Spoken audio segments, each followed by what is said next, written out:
Hi everybody, it's Angie from Trips with Angie. How are you this morning? It is Travel Tuesday, yay! So today we're going to talk about how you figure out what you want to do on vacation. This is a question I get a lot. What are the activities? What are the excursions? How do we figure out what we want to do? Well, first, my number one tip is figure out how you are getting to where you're staying. So are you driving to your hotel? Are you taking a train or flying? And especially in the case of taking a train or flying, you're going to want to do a little pre-research to figure out how you're going to get from that train or airport to your hotel or rental property. You have a few different options generally. One is public transportation. Most airports have some sort of bus service or tram or L if you're in Chicago that will take you from the airport to the city center. So you want to look into those options if you're trying to save a little money, or it could be a lot faster due to traffic.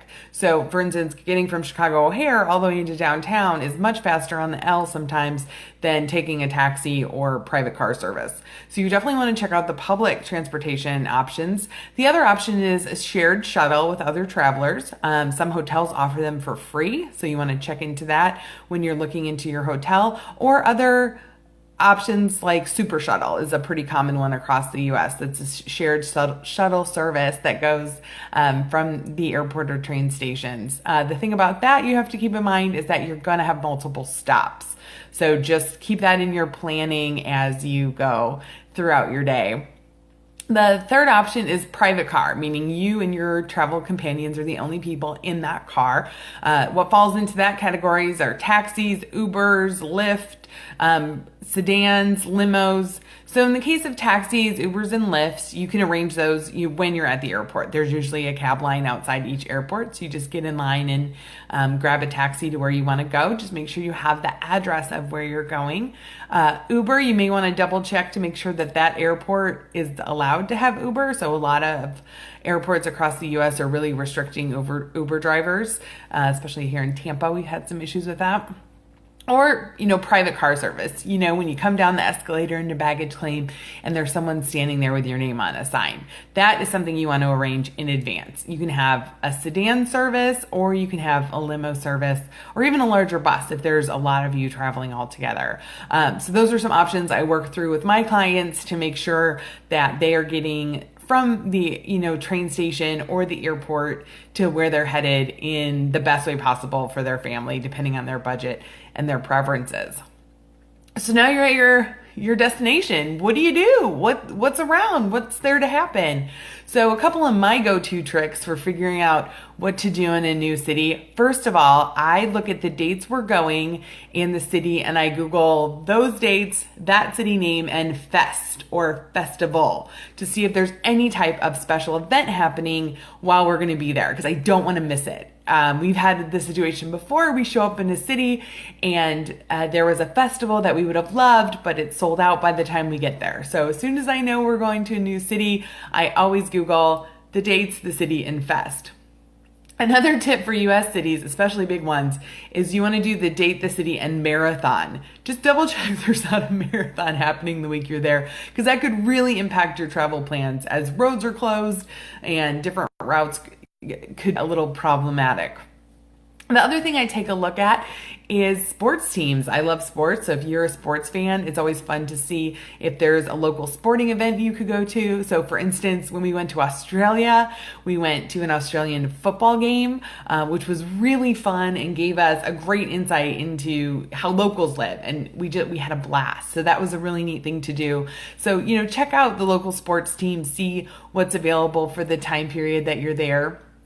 Another fun thing to check out is the food. So in terms of finding restaurant recommendations, I know a lot of people use Yelp or TripAdvisor. Those are good sources for crowdsourced recommendations. Another couple tips up my sleeve are I will Google the city and food tour or cooking class. Nowadays they have these great food tours where you can go to between 4 to 8 restaurants and get a little bite at each restaurant. So you get to try a lot of different food and a lot of different restaurants all in one shot with a local tour guide.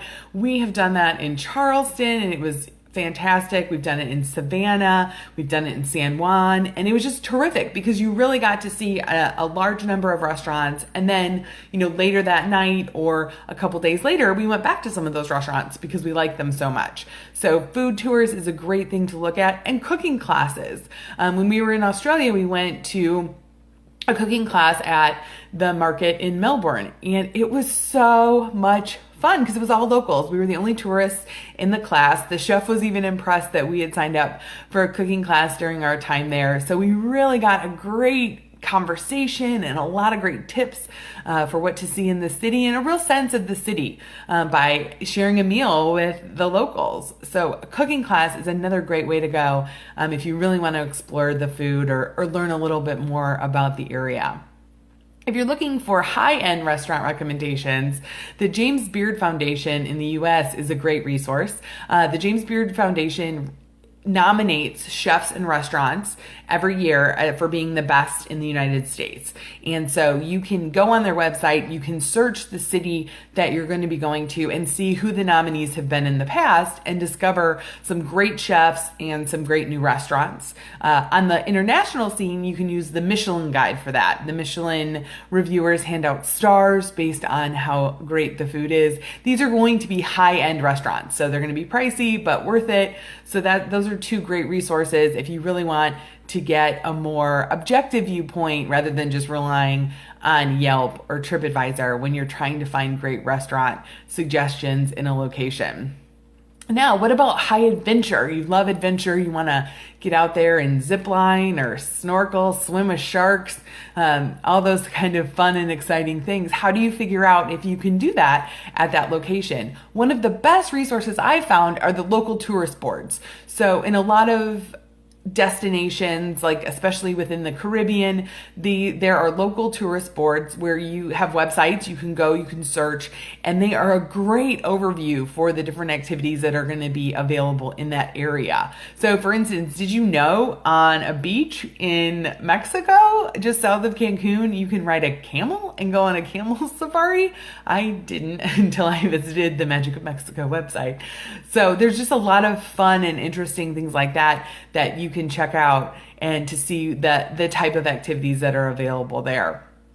On ziplining, one thing I just want to warn you about or make sure that you double check, because I always double check this for my clients, is what exactly is the ziplining setup. So ziplining became really popular as more and more people headed to Costa Rica, Hawaii, these awesome lush landscapes where they've built these amazing zip lines into the jungle. So in some locations, they built zipline parks. So it'll say, high adventure ziplining, but you're in a park. You're not ziplining through a jungle. So I always double check to make sure exactly what is the terrain, exactly where are you going to be ziplining and what are you going to be able to see. So you definitely want to keep that in mind. When it comes to cruises, all of the cruise lines offer their own excursions. So you can go on the cruise line's website and research the different excursions there. That'll give you kind of a general idea what's available. And then there's other agencies like Shore Trips or Shore Excursions that you can use to supplement that, especially if you want to go the private route. So when I deal with groups, I book a lot of groups, especially on cruises, and they want to make sure that it's just their group, just the 15 or 20 or 25 of them on that catamaran. So that's a great resource to set up for your group, just having something that's just you. And one of my favorite excursions, if you ever in Cozumel, I highly recommend the Amazing Race excursion, especially if you're in a group of family and friends. It really is like the TV show, The Amazing Race. You get a clue and you're off and running. Some of the clues you may have to swim for. Some of them you may have to search someone out in a crowded marketplace, solve a puzzle. So if you're ever in Cozumel, you definitely need to check out the Amazing Race excursion. It's so much fun. So definitely, as you head into different places, you want to make sure that you do a little pre-research to make sure that you don't miss out on something that you would have needed tickets for. And you definitely want to nail down that transportation. How are you getting from that train station or from that airport to your hotel? I can't tell you the number of times I'm on I'm on a plane and the guy next to me leans over and says, hey, so can you just get a taxi? And in some of the airports, getting a taxi is complicated and annoying, or they're just not readily available the same way they are in the US. So definitely want to make sure to lock that down as you're heading out on your vacation. As always, if you have any questions, put them in the comments below. Thanks. Bye.